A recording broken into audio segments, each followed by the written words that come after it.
Yo. Like I said, I'm licensed in DC. I'm licensed in Virginia. Hopefully you all can find me on readerfindpsych.com.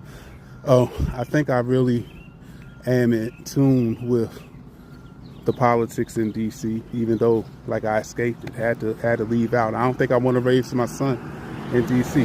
You know, DC. I recall how I grew up in DC, and my father was a cop. You know, and he used to try to keep me on the porch for as long as possible. You know, he did not want me venturing out because I grew up in the crack era. I grew up in 1980. I'm born in 1980. I grew up in the crack era. You know, they used to call Langdon Park Needle Park. Like Langdon Park, infamous. Like I got stories. My father, you know, he fearless. He a cop. He would drive around DC with me, and he would drive around at nighttime. We'd go to Arrow's Video. Y'all know where Arrow's Video at?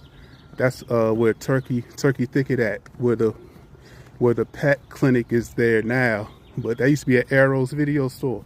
But my father used to drive and get VHS tapes. And he used to drive through Langdon Park, dog, and Langdon Park would just be full of bass heads, crack heads. I'm talking about right in the middle. You know where the first long steps are?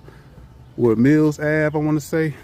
Dog, I'm talking about, we drove through there one day, and I was probably like, this is like 89, 88. I was like 8 years old. Mom was in the passenger, my father driving, and I was in the backseat of a Dodge.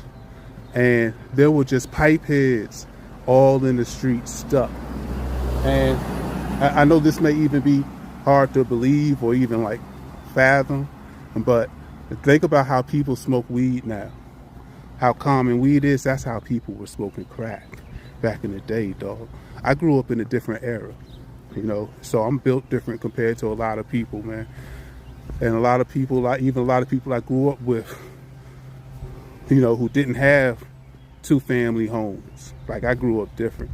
So I not only knew like the streets, I knew the importance of having an education. You know, just to, you know, I could talk about that more because I like to talk about the memories growing up in DC. But as common as weed is now, that's how crack was. You know, so I grew up different. Yeah, man, but Virginia is pretty decent, man. I mean, it is what it is. Like I've been walking around here just doing my thing. I mean, if you need space and things like that, hey, Virginia is where it's at. Or certain parts of Virginia. I'm not even going to cap. I ain't even going to be Welling and be like, hey, all of it's sweet. Like I'm in a country town. Winchester is like the country, but it's also the city. And country people don't want to be in the city. So it's its own little thing, you know. It's a